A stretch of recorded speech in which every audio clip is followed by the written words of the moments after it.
안녕하세요, 유튜브 구독자 여러분. 이렇게 글 쓰는 것도 서툴고 제 얘기를 하는 것도 익숙치 않지만 항상 잘 보던 유튜브 채널이기도 하고 많은 분들의 사연에 용기도 얻고 함께 울고 웃고 했던지라 글을 한번 적어보려고 합니다. 제가 나이가 많은 것 같아서 조금 부끄럽네요. 저는 아들 2명을 둔 60대 여자입니다. 많은 분들도 공감하시겠지만 정말 세월이 어떻게 지났는지도 모르겠어요. 아이들을 키우고 정신을 차려보니 이 나이가 된 거 있죠? 세월은 이렇게도 빠르게 흐르기에 남은 인생이라도 잘 살아보려고 노력하는 중입니다. 오늘 들려드릴 이야기는 정말 부끄럽지만 제 장남에 관한 이야기예요. 남들에게 제 자식 이야기를 하기도 쉽지 않고 제 얼굴에 침 뱉기인지라 누구에게 말하기 쉽지 않았던 것 같네요. 아들에게 항상 사랑을 가득 주며 최선을 다해서 키우려고 했지만 자식이란 게 정말 맘대로 잘 안 되더군요. 오늘 제 이야기를 한번 시작해 보겠습니다. 저는 남편하고 정말 사이가 각별했던 인고 부부였습니다. 생각해보면 흔하디 흔한 다툼도 한 번 한 적도 없었고 남편은 제가 10가지를 물으면 10가지 모두 꼼꼼하게 대답해주는 참 세심하고 좋은 사람이었어요. 저희 나이대 남자분들은 종종 가부장적이고 보수적이라고들 하지만 저희 남편은 전혀 그런 모습 없이 항상 저를 존중해주고 표현도 많이 해주어서 저에게 과분한 남자라고 항상 생각해왔던 것 같습니다. 남편은 10년이 지나도 20년이 지나도 제가 처음 본 순간처럼 예뻐 보인다고 주변에 말하고 다닐 정도였으니까요.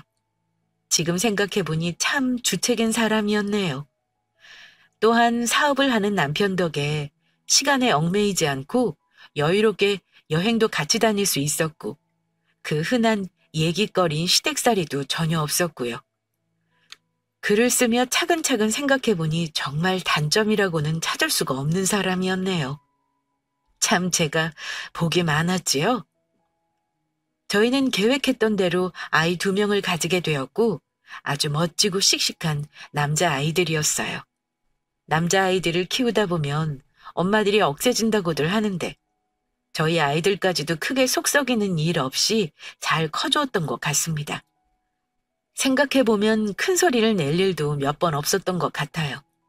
지금 조용히 앉아서 생각해보면 남편과 넷이 이 계절 즈음에 함께 꽃구경을 갔던 것, 여름에는 함께 수영 실력으로 누가 빠르나 내기를 하던 모습, 가을엔 함께 가족끼리 등산하며 서로 도와주던 모습이 생각나고 겨울에는 눈싸움을 하다가 형제끼리 싸움 날 뻔해서 겨우 말렸던 우스운 기억도 나네요. 그렇게 엄마 엄마 하면서 옆에서 붙어 자려고 다투던 아이들은 어느새 큰 어른이 되어버렸고 엄마를 지켜주는 듬직한 아들들이 되었죠. 그러던 어느 날 둘째 아들은 갑작스레 미국 유학을 간다고 하는 게 아니겠어요? 따로 언급을 하지도 않았던지라 당황스러웠지만 워낙 혼자서도 잘하는 아이였고 충분한 믿음이 있었기에 저희는 허락을 하게 되죠. 그 뒤로 둘째 아들은 직장까지 구하게 되어서 미국에서 자리를 잡게 됩니다. 제가 세세한 내용까지는 잘 모르지만 자리를 잡기까지 시간도 노력도 돈도 많이 필요했던 걸로 알고 있어요. 또 미국에서 만난 여자친구와 예쁘게 알콩달콩 만나더니 좋은 결실을 맺게 되었고 저에게는 첫 며느리가 생긴 거였어요.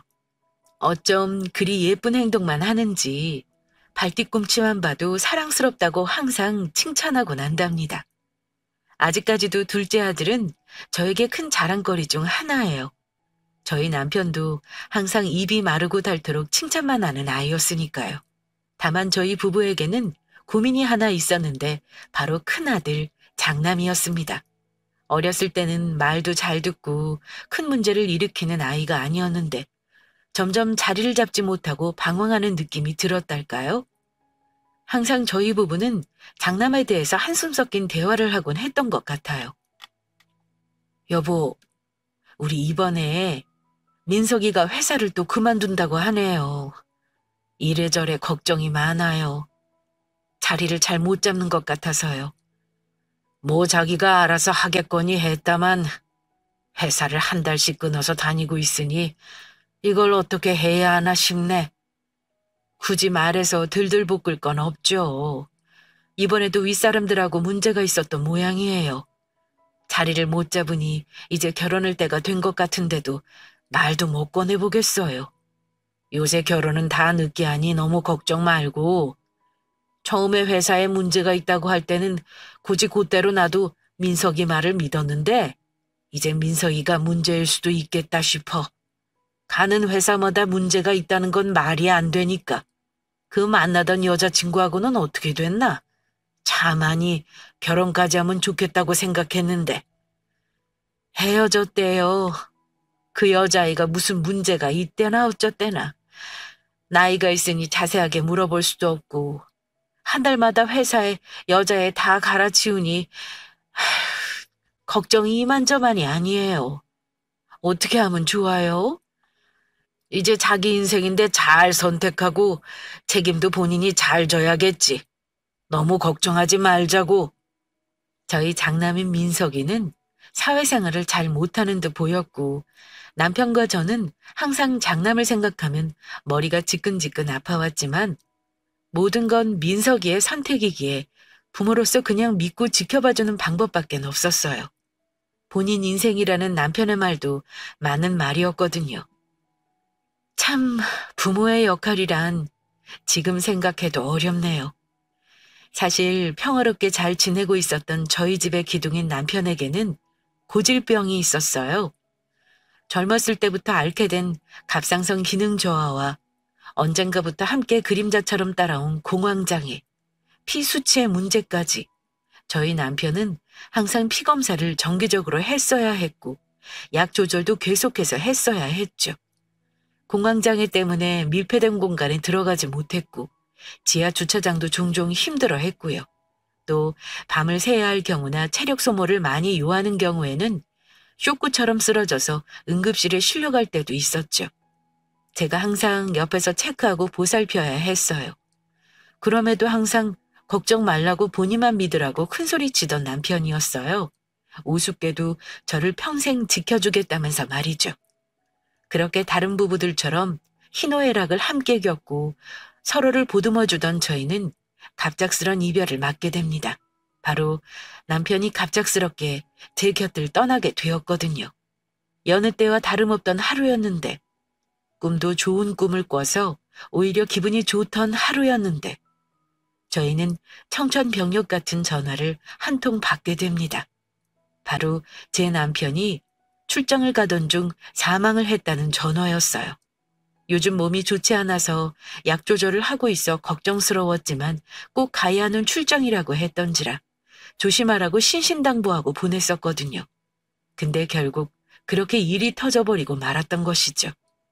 저는 소식을 듣자마자 병원에 가게 되었고 이야기를 들어보니 남편은 약 조절을 하면서 새로운 약도 함께 복용하게 되었는데 그 약 성분이 부딪히며 부작용이 나게 되었고 운전을 하다가 기도가 막혀서 사망을 하게 되었던 거였어요. 참 지금 생각해도 눈물만 나고 아무 생각이 나지 않아요.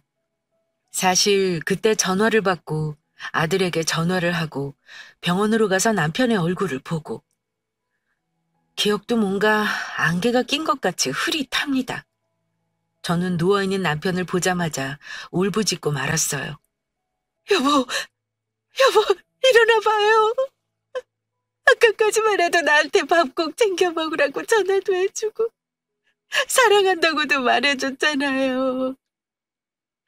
어제까지 아무 일 없었잖아요. 왜 숨을 안 쉬냐고요, 왜? 내 옆에 평생 있어준다면서요. 왜 먼저 날 두고 가요, 왜?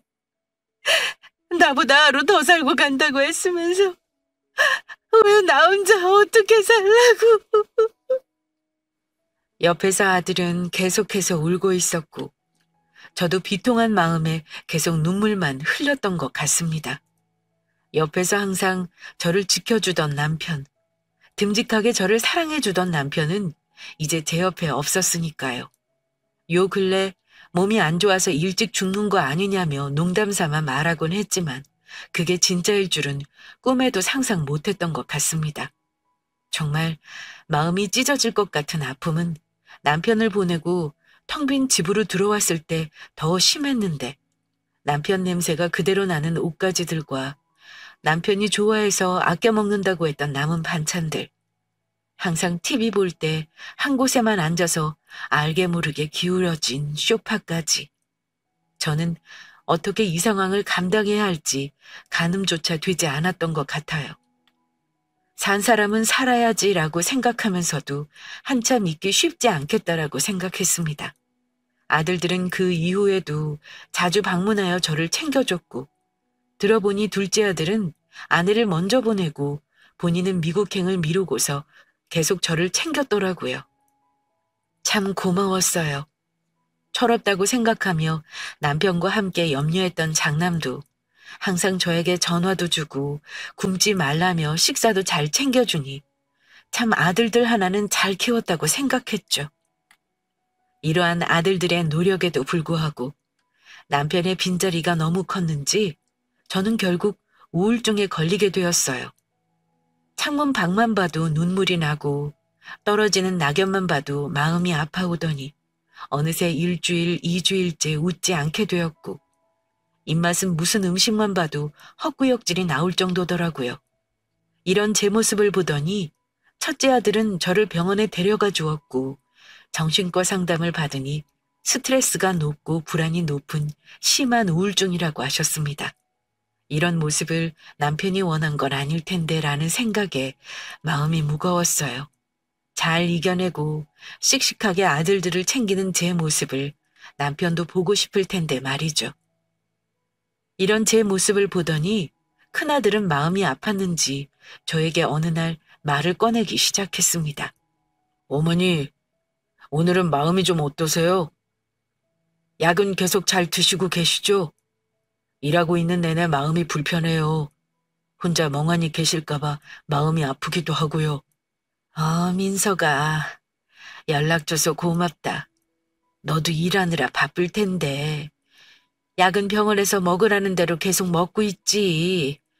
엄마 걱정해서 전화 준 거야? 네, 그럼요. 동생하고도 계속 엄마 걱정 얘기뿐이에요. 어머니, 혹시 아, 갑작스러우실 수 있는데 저와 같이 사는 건 어떠세요? 어머니를 혼자 사시게 놔두자니 저나 동생이나 마음이 계속 불편해서요. 동생네는 재수 씨랑 잘 살고 있는데 괜히 서로 불편할 것도 같고 또 갑자기 미국은 불편해서 못 살아요. 적응하시는데 기간도 꽤 걸릴 거고. 어머니, 한국에서 편하게 사시는 게 훨씬 나을 거예요. 사시던 곳 사셔야죠. 같이 살면 너희만 불편하지. 나 데리고 살아서 뭐하니 불편할 텐데. 엄마는 괜찮아. 너무 걱정 안 해도 돼. 모두 다 지나갈 바람이잖니? 어머니 그래도요. 이제라도 저 효도하게 해주세요. 여긴 한국인이 장남이랑 사는 게 더 말이 되잖아요. 그냥 저도 어머니랑 살면서 결혼할 수도 있으니 저희 둘이 큰 집으로 옮겨서 살아요. 제가 어머니 평생 모시고 살게요. 평생 저 고생하면서 키워주셨잖아요. 아버지도 제 이런 모습 보시고 싶어 하셨을 거예요. 장남 노릇 한번 해보고 싶어요. 말이라도 고맙구나. 이미 다 효도 받은 것 같다. 생각은 좀 해보마. 고맙다. 건강 챙기고. 네, 어머니 한번 잘 생각해 보세요. 우울증도 확실히 치료하셔야죠. 혼자 계시면 힘드실 거예요. 기특하게도 첫째 아들 민석이는 제 우울증을 걱정해주며 함께 사는 것을 제안해 주었습니다. 평생 제 소원이 아들에게 패기치지 않는 것이었는데 사람 마음대로 되는 일은 정말 단 하나도 없네요. 사실 저도 우울증이 무서웠던 참이긴 했었습니다. 저도 모르게 쉽게 이 세상에 사라질 수 있는 방법을 찾는다거나 저도 모르게 거울을 보며 울고 있을 때 제 자신이 점점 무서워진다고 생각했었거든요. 여려진 제 마음을 장남이 알아채 준 것 같아서 고맙기도 했고 또 미안한 마음이 가득했습니다. 무조건 아니라고 거절만 할 게 아니고 진지하게 한번 고려해 봐야겠다고 생각했죠. 또 아들 말대로 같이 살게 되면 집도 큰 곳으로 옮겨야겠다고 생각했고요. 그렇게 한참 고민하던 와중에 우리 둘째 아들도 또 전화가 온 게 아니겠어요? 어머니, 형과 통화하셨어요? 몸은 좀 어떠세요? 아이고, 번갈아 가면서 전화도 주고 정말 고맙네. 응, 엄마 괜찮아. 우리 아들은 별일 없지? 네, 똑같아요. 와이프도 똑같고. 와이프는 조심스러워서 연락도 잘 못 드려보겠다고 하네요. 괜찮아. 얼굴도 이쁜데 우리 며느리는 마음도 이쁘네. 어머니, 형하고 이야기 나누어 보긴 했는데 미국에 오는 거 부담스럽지 않으시면 저희 집도 한번 생각해 보셔도 된다고 말씀드리려고 전화드렸어요. 아무리 보험금이다 뭐다 나왔어도 새로 큰 집 얻는 게 쉬운 것도 아니고 또 아버지 유산 물려주신 걸로 어머니 충분히 모실 수 있거든요. 그게 아니더라도 모실 수 있으니 한번 생각해 보세요. 언제부터 말씀드리고 싶었는데 저희에게 피해준다고 거절하실 게 뻔해서 형이랑 통화하신 김에 조심스럽게 이야기 꺼내봐요. 전 어머니가 어디서든 마음이 편하셨으면 좋겠어요. 저희 집에 오셔도 괜찮다는 소리예요. 이래저래 한국에서 억지로 무리하실까 봐서요. 그래, 무슨 말인지 잘 이해했어. 고맙다. 생각 한번 잘 해보도록 할게. 이래저래 내가 원했던 건 아니지만 상황이 이렇게 되었으니 뭐가 최선인지 생각해 보자꾸나. 네, 어머니. 와이프도 어머니 걱정 많이 해요. 아무 염려 마시고 편한 대로 하셨으면 좋겠다고요. 그래, 고맙다. 오늘도 밥 잘 챙겨 먹고. 둘째는 좀 더 조심스럽게 저에게 이야기를 꺼내더라고요. 첫째 아들뿐만 아니라 자기 집에서 머물러도 된다면서 부담을 조금 덜어주려는 것처럼 보였어요. 정말 고마웠죠. 아들하고 며느리에게 모두요. 그렇게 저는 두 아들들에게 잠시나마 신세를 지기로 하고 아무리 생각해도 둘째 아들네는 며느리도 있어 불편하게 할 게 분명했기에 첫째 아들과 함께 하기로 마음을 먹었습니다. 장남도 잘 생각하셨다고 말해주었고 둘째 아들도 힘드실 땐 언제든지 미국으로 넘어오라며 잘 마무리가 되었죠. 더 큰 집은 아들이 알아봐 준다고 했고 지금 생각해보니 그때까지만 해도 집값이나 비용에 대한 언급은 따로 하지 않았던 것 같네요. 저는 속으로 아들이 저와 함께 사는 것도 편치 않을 거고 제가 우울증이다 뭐다 해서 병원 다닐 때 아들도 함께 다니려 할 테니 그냥 남편이 저에게 준 재산이나 보험금으로 해야겠다고 생각하고 있었어요. 제가 너무 자식이라고 다 퍼주었나요? 그래도 전 그렇게 생각했던 게 당연하다고 생각해요. 눈에 넣어도 아프지 않은 제 아들이었거든요. 그렇게 저는 큰아들과 합칠 준비를 하고 살 지역을 정하면서 천천히 준비하고 있던 어느 날, 저는 제 인생을 바꾸어 줄 한 통의 편지를 발견하게 됩니다. 그날은 앞으로 아들과 함께 지낼 생각에 외롭지 않기도 하고 이제 남편을 보내줄 때도 어느 정도 된 것 같아서 남편의 서재에 오랜만에 들어갔던 날이었어요.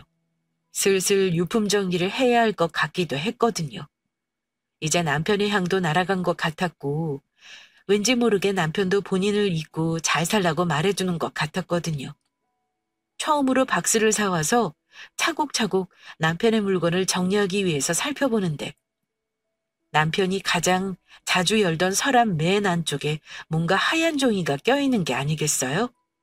저는 보자마자 사업하던 영수증인가 싶기도 했고 뭔가 메모인 것 같기도 해서 열어보니 바로 남편이 저에게 쓴 편지가 있었습니다. 연애 때도 편지는 쓴 적이 없던 사람이었는데 놀랍기도 하고 너무 보고 싶어서 눈물이 나오려 했지만 꾹꾹 참으며 저는 읽어내려가게 되었어요. 내용은 이렇게 적혀 있었습니다. 당신, 어떻게 이 편지를 열게 되었는지 모르겠지만 뭔가 요즘 들어 자꾸 오래 살지 못할 것 같은 생각이 들어. 몸이 점점 말을 듣지 않고 약 조절하는 게 유독 이번이 좀 많이 힘드네. 갑자기 서재에 앉아서 나의 마지막을 생각해보니 내 인생은 오직 당신뿐이었더군. 오래 살지 못한다고 말했다가 당신에게 크게 혼이 났지만 이 말은 꼭 전해주고 싶네. 너무 많이 사랑했다고 말이야. 이렇게라도 마지막처럼 적으니 당신과 더 행복하게 살고 싶기도 하고 사람의 감정이란 참 알다가도 모를 일이네. 사실 내가 재산을 당신에게 다 말하진 않았지만 첫째 놈이나 둘째 놈에게는 그렇게 많이 남기지 않을 예정이야. 젊은 놈들은 다 알아서 자기 살 길 찾아갈 테고 나 없이 홀로 남겨진 건 바로 당신일 테니 내가 당신을 더 챙기는 게 맞는 듯해. 미리 변호사 대동하여 유언장도 적어놨던지라 무슨 일이 있으면 그 유언장대로 진행이 될 텐데 재산은 거의 다 당신 거야. 나는 당신 덕에 내가 여기까지 올 수 있었으니까. 그러니까 나 없다고 기죽지 말고 무시당하지 말고 떵떵거리며 마음껏 살다 오라고. 알았지? 이 편지를 발견했을 땐 이미 받았으려나? 아참. 그리고 내가 이 말은 하고 싶어서 펜을 잡은 것 같은데. 첫째 놈 말이야. 너무 믿지 마라. 부모로서 할 말은 아니고 또 엄마로서 쉽지는 않겠지만 가끔 재산 얘기를 할 때 우리를 보는 첫째 놈의 눈빛에서 나는 종종 쎄함을 느낄 때도 있었거든. 지금이야 내가 당신 옆에서 지켜줄 수 있지만 내가 떠나서 없으면 당신 지켜줄 사람도 없으니 이렇게라도 남겨둬야겠다 싶어서. 내 말 뭔 뜻인지 이해하지? 그렇다고 첫째 놈이 나쁘니 연을 끊으라는 건 아니야. 그래도 우리 아들이고 그놈 따뜻한 놈인 것도 다 알고 있으니까. 차라리 내가 없다면 둘째 내와 함께 하도록 해. 사업하면서 사람을 많이 만나보니 성견지명이 생기는 것 같더군. 혹시나 내가 하늘로 가고 당신이 이 편지를 보게 된 거라면 이제는 울지 마라. 나 행복하게 당신 기다리고 있을 테니 천천히 즐길 거 다 즐기고 와. 봄에는 꽃 구경도 하고 겨울에는 설산을 보면서 차도 마시고 우리 하던 거 다 하다 와. 사랑한다, 내 아내. 그렇게 저는 또 남편의 편지를 보고 펑펑 울고 말았어요. 정말 예전처럼 남편이 제 옆에서 말을 걸어주는 것 같았거든요. 이 편지는 또 언제 쓴 건지, 본인이 죽을 걸 알고 쓴 건지 참 비통하더라고요. 제가 매일 울고 있었던 건 어떻게 알았는지 정말 제 남편답다 싶었습니다. 처음에 그 편지를 읽고서 첫째 아들을 믿지 말라는 말이 좀 당황스럽기도 하고 놀라기도 해서 보고 그냥 넘겼어요. 남편이 바빠서 우리 아들 성격을 잘 파악하지 못한 거겠지라고 생각하면서 넘기려 했던 것 같아요. 아마 아들이 그렇다고 해도 믿고 싶지 않았을지도요. 다만 아무리 생각해도 이건 그냥 넘길 일이 아닌 것 같았어요. 그날 밤에 편지를 읽고 또 읽고 거의 100번은 읽었을까요? 이 편지는 하늘에서 남편이 저에게 보낸 선물이라는 생각이 들었어요. 저에게 꼭 해주고 싶은 말인 것 같기도 했고요. 그렇게 저는 그 다음날 첫째 아들에게 전화를 걸어 물어보았습니다. 아들, 별일 없지? 혹시 집 알아보고 한 건 어떻게 돼가? 네, 어머니, 별일 없어요. 똑같아요. 집은 계속 알아보고 있어요. 좋은 집들이 워낙 많아야 말이죠. 혹시 예산이라도 어느 정도 듣고 싶은데 말씀해 주실 수 있어요? 제가 그건 일하면서 어머니께 차차 갚아나갈 수 있는 부분이니까요. 너무 부담 갖지 마시고 최대한 모을 수 있는 예산을 말씀해 주세요. 글쎄, 네 아빠가 워낙 꼼꼼하셨잖니. 나도 많이 받진 않아서 대충 시세만 좀 알아보렴. 살고 싶은 지역하고 평수로 해서. 그리고 방법은 생각해보자꾸나. 네, 어머니, 좋아요. 집들도 요새 좋은 곳이 너무 많더라고요. 위치도 좋은 새 집들도 많고 옵션들도 아주 끝내줘요. 이제 저희 둘밖에 없는 거예요. 아시죠? 저는 어머니밖에 없고 어머니는 저밖에 없고요. 미국에 있는 놈은 이제 없다고 보셔야죠. 어디서든 어머니께 달려올 수 있는 사람은 저니까요. 아셨죠? 그리고 아마 그놈 저만큼 어머니 신경도 안 쓸 거예요. 지 사느라고 바빠서요. 아, 그리고 저에게 숨기는 거 없으셔야 해요. 서로 비밀이 있으면 안 되니까. 믿을게요, 어머니. 그럼 내가 너한테 비밀이 어디 있겠니? 그래도 둘째한테 그렇게 말하면 안 되지. 그놈도 아들인데. 그래도 미국에서 많이 신경 써주잖니. 전화도 오고 얼마나 챙기려고 노력하는데. 별 다른 뜻은 없고 제가 장남이니 어머니께 이사 가고 나서는 더 잘하겠다는 거였어요. 어머니 꼭 잊지 마시고 예산 계산 한번 해보세요. 보험금도 그렇고 아버지 재산도 그렇고 꽤 될 거예요. 그래, 그래. 우선 알겠다. 잘 알아보고 와서 말해주련. 물어보니 큰아들은 열심히 집을 찾아보고 있는 것 같더라고요. 알게 모르게 옵션이 가득한 새 집들에 상기된 것 같아 보이기도 했고요. 그리고 자꾸 둘째 아들과 제 사이를 안 좋게 이간질하는 것도 같아서 마음이 좋지 않았어요. 저는 둘째 아들이 저를 악하게 버릴 아이가 아닌 것도 알고 있었고, 오히려 첫째보다 더 잘 챙길 것도 알고 있었거든요. 또한 계속해서 예산을 종용하는 듯한 말들도 좋지 않게 들리기 시작했죠. 저에게는 모두 예쁜 아들들이었지만 남편의 편지를 보고 난 후라 어떻게 받아들여야 할지 한참을 생각하게 된 거예요. 남편의 말 따라서 조심해야 될 것 같기도 하고, 한편으로는 남편이 떠난 이후에 계속해서 신경 써주고 걱정해둔 아들들을 의심하는 것 같아서 마음이 좋지 않기도 했죠. 물론 아들의 말대로 보험금도 그렇고 남편의 재산을 합치면 아파트는 쉽게 구할 수 있을 것 같았지만, 아무리 생각해도 남편의 말대로 조심해서 나쁠 것은 없겠다 싶었어요. 한참을 밤잠을 설치면서 이야기하던 어느 날 밤에 저는 다른 사람을 통해 남편의 외도를 잡았다던 제 제일 친한 친구의 이야기가 떠올라서 전화를 걸어보았습니다. 예, 유선아. 나야. 잘 지냈지? 그럼 잘 지냈지. 무슨 일이야? 요 근래 통 연락이 없어서 안 그래도 너네 집에 한번 가봐야겠다 생각했거든. 뭐 별일은 아니고 내 주변에 친구가 흥신소인가 사설 탐정인가 그런 거 좀 알아보고 싶다고 해서 혹시 너 써본 적 있나 해서 전화했어. 미안하다 얘. 좋지도 않은 기억인데 이렇게 또 말하게 해서. 아니야. 이미 다 지난 일인데 뭐. 맞아. 흥신소 썼지. 요새 흥신소도 많아서 가격도 저렴하고 확실하게 잘해주던데 증거 모으는데 오래 걸리지도 않았어. 증거도 아주 잘 잡아주더라. 왜 진작 안 썼나 몰라. 내 시간이 아까워 죽겠어. 그래? 들키거나 그럴 일은 없어? 혹시 아무 잘못도 없는데 흥신소 쓰고 그런 거 알면 괜히 사이가 틀어질 수도 있는 거잖아. 내 친구가 괜히 분란을 만들고 싶지 않다고 그러네. 사람 수고하는 게 조심스럽다고 말이야.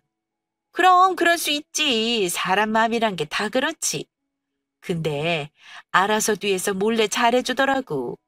너무 걱정하지 말라고 전해줘. 오히려 속도 시원하고 괜찮더라고. 그래? 그래, 알았어. 고마워. 오랜만에 전화했는데 말도 잘해주고 너가 사람 하나 살린 거다. 아니야. 우리가 뭐 그냥 사이니? 연락이나 해. 밥 한번 먹자고. 그래, 고마워. 그렇게 저는 친한 친구와 전화하면서 마음을 먹었던 것 같아요. 한번 흥신소를 이용해 봐야겠다고요. 이런 게 익숙하진 않았지만 저는 확실하게 남편의 말대로 해보는 게 좋을 것 같다는 확신이 들었고, 혹시나 큰아들이 알게 된다면 솔직히 말한 후에 사과를 하면 되는 일이었으니까요. 저는 그렇게 친구의 도움을 받아서 괜찮은 흥신소를 이용하게 되었고, 일처리도 확실하게 해준다는 말을 믿었습니다. 아들과는 평소와 똑같이 전화도 하고 밥도 차려주는 평범한 일상을 보냈고, 아들은 계속해서 아무것도 모른 채 집을 보러 다녔고요. 중간중간 아들과 대화할 때 죄책감이 들기도 했지만 저에게는 꼭 필요한 시간이라고 생각했어요. 그렇게 가슴 두근거리며 지내고 있던 어느 날, 흥신소에서 연락이 오더군요. 큰아들의 속셈에 대한 증거를 어느 정도 잡은 것 같다고요. 저는 그렇게 흥신소 사람과 만나게 되어 이야기를 나누며 큰 충격을 받게 되었습니다. 정말 상상치도 못한 이야기가 흘러나왔거든요. 그래서 어떻게 되었나요? 저희 아들이 다른 생각이 있었던 게 맞나요? 예, 사모님, 맞는 것 같습니다. 네? 정말요? 어떻게 아시게 된 건지 여쭤봐도 될까요? 아드님이 음주 가무 참 좋아하시는 건 알고 계셨어요? 지금 일도 따로 안 하고 있는 건 알고 계실 테고 집을 보러 다니고 친구 만나서 항상 같은 곳에서 술을 마시고 유흥업소나 노래방 가는 게 전부예요. 며칠 지켜보다가 아드님이 술 마시는 곳 옆에서 저도 이런저런 얘기 들은 거거든요. 녹음본은 따로 보내드릴 테니 확인하시면 되고요. 대충 말씀드리자면 재산을 사모님으로부터 받아서 해외로 이민 가서 산다고 하더군요. 해외에 대한 동경이 크다고 하면서 동생에 대한 욕도 많이 하더라고요. 운도 좋다고. 미국 가서 어떻게 자리를 잡았는지 모르겠다고 하면서요. 저한테는 한국에서 자리 잡고 결혼하고 살 거라면서 큰 집으로 옮겨서 산다고 했었는데. 사실이 아니에요, 사모님. 저도 들으면서 이건 아니다 싶었습니다. 저도 어머니가 있으니까요. 미국 말고 유럽 쪽 생각하는 것 같던데요. 한번 잘 알아보셔야 할 것 같아요. 아드님이 갔던 부동산에도 들어가니 그냥 좋은 집 몇 개만 알아보고 이민에 대해서 이미 다 물어보고 다닌 것 같더라고요. 뭐 좋은 집 몇 개 알아본 건 사모님 속이기 위한 미끼겠죠. 시간별로 날짜별로 사진 다 정리해 두었으니 보시고 확인하시면 될 거고요. 혹시나 했는데 역시나였네요. 감사합니다. 고생하셨네요. 아닙니다. 참 그리고 아버지 욕도 얼마나 하던지 들으면서도 힘든 말이 많았습니다. 어머니 재산이 얼마나 될지 모르겠다면서 계속 물어봐도 말씀을 안 해주신다고. 아버지는 옛날부터 본인을 장남 대접을 안 해줬다고 말하더군요. 아마 녹음본에 그 내용도 다 들어가 있을 거예요. 가게 사람이 많지도 않아서 따로 소음이 들어가지도 않았어요. 한번 들어보세요. 네, 고마워요. 이래저래 신경 써주고 일 처리도 잘해주고 다음에 또 이런 일이 없었으면 좋겠지만 혹시나 흥신소에 부탁해야 할 경우에 또 연락드릴게요. 감사해요. 네, 사모님, 일 잘 해결되시길 바랄게요. 저는 그날 집으로 돌아오면서 가슴이 꽉 막힌 마음이 들더니 어떤 말을 해야 할지도 모르겠더라고요. 남편의 말이 정말 단 하나도 틀린 게 없었어요. 집에 와서 녹음된 내용을 들어보니 더 가관이었습니다. 지금 이 말들을 우리 아들이 하고 있는 게 맞는지 믿기지가 않을 정도였어요. 동생을 고가워하는 건 정말 맞았고 제 재산을 빼돌려서 해외로 이민 가서 산다고 정말 그렇게 말하더군요. 어떻게 엄마한테 그렇게 모질게 할 수 있을까요? 믿기지가 않더라고요. 말하는 걸 들어보니 이민 준비는 거의 다 끝나가는 것 같았어요. 이제 제가 돈을 주는 것만 기다리고 있었던 거겠죠. 모든 걸 다 알게 된 순간 저는 하늘이 무너지는 것만 같았습니다. 그러던 중 갑자기 큰아들은 집을 보여준다고 하며 집으로 온다고 하는 게 아니겠어요? 이젠 정말 외국으로 이민 가야 할 날이 다가오고 있었나 봐요. 제가 몰랐으면 거의 거리에 나앉을 뻔했던 거겠죠. 저는 이때다 싶었고 한번 이야기를 들어보기로 했습니다. 어머니, 제가 집을 좀 찾아왔는데 한번 보시겠어요? 요새는 얼마나 세상이 좋아졌는지 직접 가서 보지 않고도 이렇게 컴퓨터로 360도 돌려가면서 볼 수 있어요. 한 5곳 정도 꼽아왔는데 어떠세요? 그래, 좋구나. 알아보느라 고생했네. 이제 가계약금도 알아봐야 하고 이거저거 다 고려해봐야 하는데 어머니가 보시기엔 복잡할 거예요. 그냥 재산 저에게 다 한 번에 주시고 제가 계약한 다음에 계약서 같은 거 다 보여드릴게요. 어떠세요? 그래, 그렇게 하자꾸나. 정말요? 어머니 오늘따라 시원시원하시네요. 이제야 장남을 좀 믿어주시는 거죠? 감사해요. 저도 얼마나 고생했는데요. 어머니도 만족해야 하고 저도 만족해야 하니까요. 여기 검색창에 그 집들 중에 마음에 들었던 곳 한번 검색해 보세요. 저 잠깐 차에서 홍보물들 나눠줬던 거 좀 가져올게요. 그래, 잘 검색하고 있으마. 그렇게 큰아들은 차에 잠깐 내려간 사이 저는 큰아들이 했던 말을 곱씹어 보기 시작했어요. 재산을 모두 한 번에 주라고요? 참나. 어이가 없더군요. 그래도 큰아들이 자리를 비운 사이 검색은 해봐야 했기에 아파트 이름을 치려는데 밑에 검색 기록이 아직 남아있는 게 아니겠어요? 날짜는 어제 그저께 3일 전 다양했고 검색어는 투자이민, 이민상담, 재산 상속 등이었습니다. 흥신소에서 말해줬던 대로 증거는 정말 차고 넘쳤고 큰아들은 정말 저를 버린 이민을 생각하고 있던 거였어요. 메일도 들어가서 살펴보니 이민 준비가 거의 마무리되어 간 것 같았고요. 이건 정말 누가 봐도 명확한 증거들이었기에 저는 아들에게 모두 다 말을 하기로 하죠. 그때 뒤에서 헐레벌떡 큰아들이 들어왔습니다. 어머니, 좀 찾아보셨어요? 민석아, 혹시 엄마한테 할 말 없니? 혹시나 있다면 마지막 기회니 솔직하게 말하렴. 어떤 거요? 따로 더 본 집은 없는데 혹시 집들이 마음에 안 드세요? 민석아, 너 엄마 돈 가지고 집 산다고 해놓고서는 그 돈으로 이민 가니? 유럽으로 말이야. 네? 너 할 말 없지? 진짜구나. 속으로 무슨 소리냐고 말도 안 된다고 왜 제가 엄마를 떠나보내냐고 펄쩍 뛰면서 말해주길 바랬건만. 아니구나. 어떻게 너가 나한테, 아니 어떻게 엄마한테 그럴 수가 있는 거니? 동생 이간질하고 그런 건 그럴 수 있다 쳐. 근데 아버지 욕에 엄마 욕에 동생 욕까지 왜 스스로를 그 나이 먹도록 돌아보지 못하는 거니? 난 너가 하려는 모든 것을 알고 있다. 소름 끼치고 무섭구나. 어머니, 오해예요. 뭘 들으셨는지 모르겠지만 둘째가 잘못 알고 있었던 거고. 둘째 아니다. 쓸데없이 잘 사는 애 건들지 마라. 아, 사실 어머니 유럽으로 모시고 가려고 했어요. 외국은 부담스럽지만 저와 함께라면 괜찮을 수도 있잖아요. 오해하지 마세요. 이런저런 방법들을 찾아보고 있었을 뿐이에요. 너 감히 엄마를 바보로 하는 거야? 여기 메일 한번 들어가 보렴. 지금 비행기 티켓에 연결해주는 중개인에 지금 난리가 났는데 뭐? 그리고 날짜를 봐라. 4일 정도 남았구나. 오늘 돈 받고 정리하고 튀려고 한 거니? 또 난 여권도 없는데 이민 갈 때 데려가려고 했으면 어제 사진 찍고 최소한 오늘 여권 발급 신청은 했어야지. 내가 잘못 키웠구나. 남 탓할 것도 없다. 나가라. 못된 놈. 아버지가 보시면 어떻게 하셨을지. 나가 당장. 어머니 잘못했어요. 어머니가 돈을 주셔야 저희 이민 갈 수 있어요. 아니 저 여기서 직장도 다니기 싫고 둘째처럼 외국에서 살고 싶은데 한 번만 도와주시면 안 돼요? 저 정말 땡전 한 푼 없는 거 아시잖아요. 제발요. 아버지 잃고 충분히 힘들었는데 한 번 더 정말 소중한 사람을 잃어야겠구나.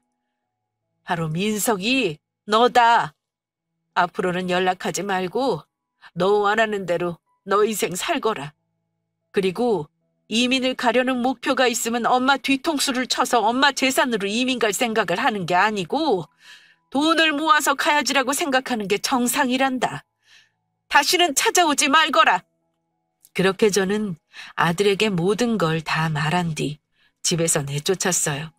그 이후로는 지금까지 연은 끊은 상태입니다. 부모 자식 간의 인연을 끊는다는 게 힘든 일임을 잘 알고 있었는데 결국 이렇게 되어버렸네요.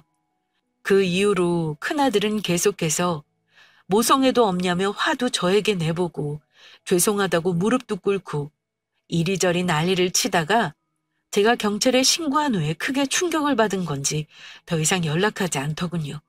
그렇게까지 하는 제 마음도 너무 찢어지는 것 같았지만 저 몰래 계획을 짜던 아들의 얼굴을 생각하면 정말 무섭습니다. 큰아들은 친척분들께 이야기를 듣기로는 모든 친척집을 전전하면서 떠돌이 생활을 하고 있는 것 같더군요. 지금 살고 있던 자취방도 저희가 지원을 해주고 있었거든요. 어려워지면서 친척분들께 돈 또한 많이 빌리려 하는 것 같기에 저는 모든 집에 전화를 하여 사연을 말씀드리고는 돈을 빌려주지 말라고 말씀을 드렸어요. 이제는 제 아들이 아닌 남이라고 말하면서 말이죠. 사실 저도 이젠 큰아들이 어떻게 지내는지 잘 모릅니다. 엉망으로 살고 있다는 건 확실합니다. 다만 너무나 아끼고 사랑했던 아들이었기에 어딘가에 재능을 잘 펼치며 행복하게 살기를 엄마로서 진심으로 빕니다. 저는 이런 모든 이야기를 알게 된 둘째네와 함께 지내게 되었고 현재 함께 거주한 지 6개월 정도 되어갑니다. 처음에는 낯설기도 하고 무섭기도 했는데 막상 내 나라라고 생각하고 최선을 다해서 적응하려 노력하다 보니 또 정도 가는 것도 같습니다. 앞으로 좋은 행운이 저에게 잘 와주었으면 한답니다. 또한 제가 크게 배신당하고 세상을 잃는 것 같은 고통을 맛볼 뻔한 저를 구원해준 남편에게도 고맙다고 전해주고 싶어요. 오늘 제 사연은 여기까지였습니다. 모두 들어주셔서 감사합니다. 구독자분들 가정에 항상 행복이 깃들길 기원합니다.